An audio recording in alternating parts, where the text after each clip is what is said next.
Hello everyone, কেমন আছো সবাই? আশা করি সবাই খুব ভালো আছো। আর আমি তো খুব ভালো আছি।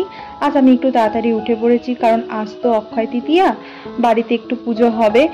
এমনি ঘরোয়া পুজোই হবে, কারণ আমাদের তো বাড়িতে লক্ষ্মীনারায়ণ প্রতিষ্ঠা করা আছে, তাই মা একটু ভালো করে গুছিয়ে ঠাকুরকে দেবে আর কি। আর ওদিকে সবাই অফিসে বেরোবে, তাই মা ওদিকে রান্না বান্নাটা করছে, আর আমি বাবার জন্য একটু চিনি ছাড়া চাটা করে নিলাম। আর দেখা যাক, আর একটু রান্না বান্না করতে হবে, সেটা বেলার দিকে করব। মা সব ওদিকে গুছিয়ে নিই, আর পুজোটাও তো দিতে হবে, গুছিয়ে নিয়ে তারপর সব করব। এখন তো বিকাল 4টে বাজে, আমি একটু শুয়েছিলাম, কারণ ওই যে সকালবেলা তোমাদের বললাম কাজকর্ম করে একটু আমাদের ঠাকুর দিতে হয়েছে। মা আর আমি দুজনে মিলে একটু ঠাকুর দিয়েছি।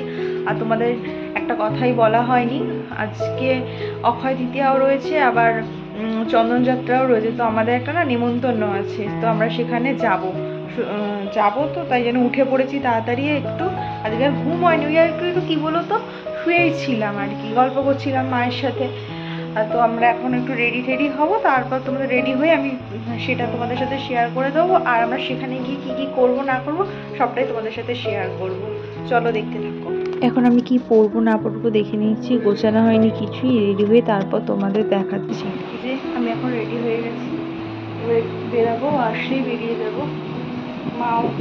মারা ওইদিকে রেডি হয়ে গেছে, মা আমি রেডি হয়ে গেছি। তোমরা একটু কমেন্ট করে জানি প্লিজ আমাকে কেমন লাগছে।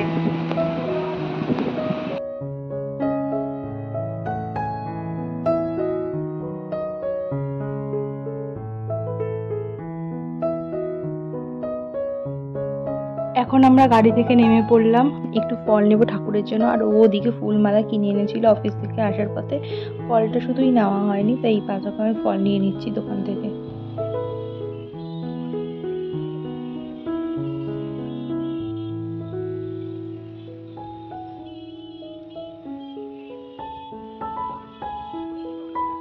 চলো আমরা এখন চলে এসেছি, দেখো জায়গাটা কি সুন্দর সাজিয়েছে, তাই না? নৌকার পাটাতন মতো করে ঠাকুরকে বসিয়েছে, ঠাকুরের পূজা অর্চনা সব ওই নৌকার মধ্যেই হচ্ছিল।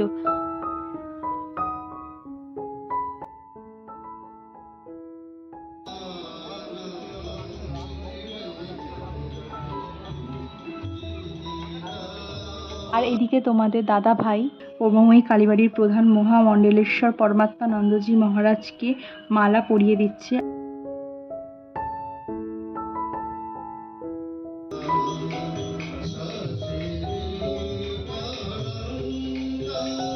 আর উনিও বাবা আর আমার হাজবেন্ডকে উত্তরে পরিয়ে বরণ করে নিচ্ছেন।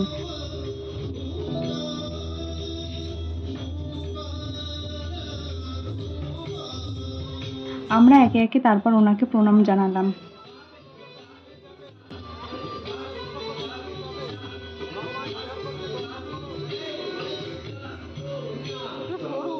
আর এদিকে দেখো ওখানে খুব সুন্দর অনেক কিছু হচ্ছিল, নৃত্যানুষ্ঠান হচ্ছিল, ঠাকুরকে নিবেদন করে এই নাচ গানগুলো হচ্ছিল।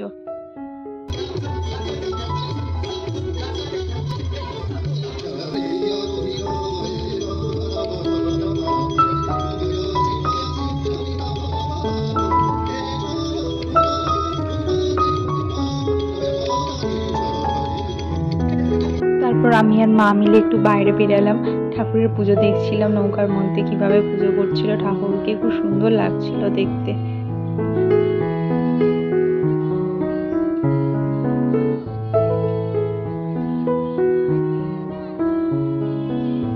এখন ঠাকুরকে চন্দন লেপন করা হবে, তাই জন্য ঠাকুরকে একটু স্নান করিয়ে নিচ্ছে। পুরো রিচুয়ালসটাই ফ্লোটিং বোটের মধ্যেই হচ্ছিল।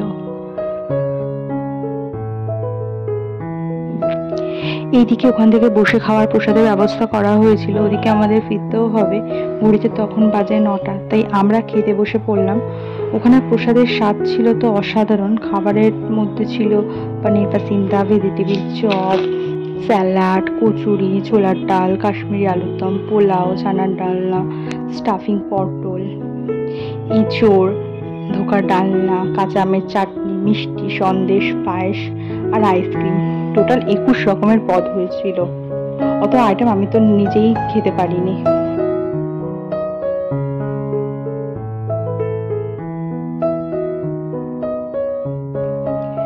আজকের মতো এই পর্যন্তই থাক, দেখা হবে পরের ভিডিওতে। তোমরা সবাই ভালো থাকবে, সুস্থ থাকবে, সকলকে শুভরাত্রি, টাটা।